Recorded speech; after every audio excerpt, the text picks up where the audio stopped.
నా పేరు Vinukonda Job, ex army.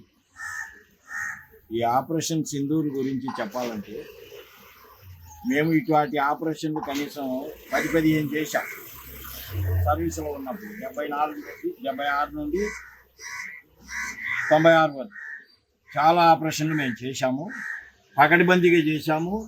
100% successful అయ్యాం. వారు జరగడం మంచిదే, పాకిస్తాన్కి బుద్ధి చెప్పాలి. మనం భారతీయులుగా పాకిస్తాన్కి ఎట్టి పరిస్థితులు బుద్ధి చెప్పాలి. వీళ్ళు చేసేది కరెక్ట్ కాదు. ఎప్పుడైనా సైనికుడు అనేవాడు అవకలోని అరే నేను ఈ పూట వస్తున్నాను నీ మీద దాడి చేస్తానంటే వాడు సర్దుకుంటాడు. అక్కడేం ఉండవు బంకర్లలో.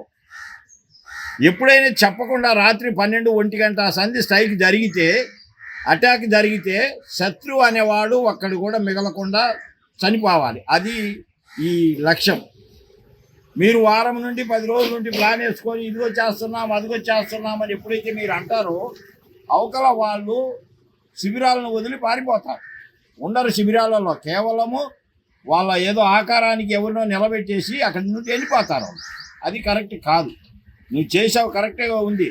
చేసి ఈ గవర్నమెంటు చేసేది తక్కువ, చెప్పుకునేది ఎక్కువ. కాంగ్రెస్ గవర్నమెంట్లో ఎన్నో చేశాం, ఏ రోజు కూడా గవర్నమెంట్ ఓపెన్గా చెప్పుకోలేదు. ఇప్పుడు మీరు చెప్పుకుంటున్నారు, బాగానే ఉంది.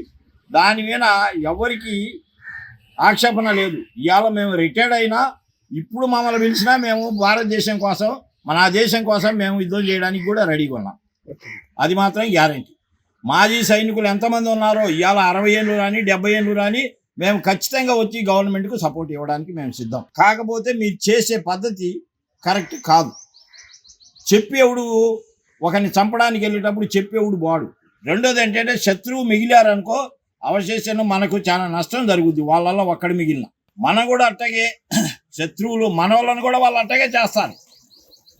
ఒకప్పుడు మేము పూర్తిగా బార్డర్లో ఉన్నాం.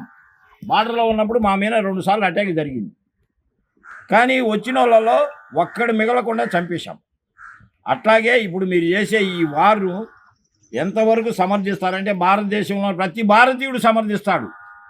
కానీ మీరు భారతీయులు అనట్ల హిందువులు అని మాట్లాడుతున్నప్పుడు ఇప్పుడు ఇదే సైన్యంలో క్రిస్టియన్స్ ఉన్నారు, ముస్లిమ్స్ ఉన్నారు, హిందువుల పైన వాళ్ళే ఎక్కువ ఉన్నారు. మరి మీరు ఈ మాట అన్నప్పుడు వాళ్ళ మొరాల్ డౌన్ అయిపోదు. ఎప్పుడైనా భారతీయ సైనికులుగా మనం చెప్పుకోవాలి, కానీ భారతీయులుగా చెప్పుకోవాలి. కానీ హిందువులకు అది జరుగుద్ది ఇది జరుగుద్ది అనే మాట, హిందుత్వం అనేది ఇందులో రాకూడదు. భారతీయులుగా చేద్దాం, అందరం సపోర్ట్ చేస్తాం. పూర్తిగా మేము రిటైర్డ్ అయినా ఈరోజు పిలిచినా మేము యుద్ధానికి వెళ్ళడానికి సిద్ధంగా ఉన్నాం. మేము తీసుకున్న ట్రైనింగు ఆ రోజులలో చాలా కఠినమైంది, ఇప్పుడు అంత కఠినమైన ట్రైనింగ్ కాదు. కాబట్టి మేము దీన్ని సమర్థిస్తాం. 100% కాదు 1000% సమర్థిస్తాం. కానీ ఎక్కడైతే మనం అటాక్ చేస్తున్నామో అక్కడ ఆనవాళ్ళు లేకుండా వాళ్ళని తరిమి కొట్టి ఆ భూభాగాన్ని మనం హ్యాండ్ ఓవర్ చేసుకోవాలి. అప్పుడే అది యుద్ధానికి నాంది అవుతుంది.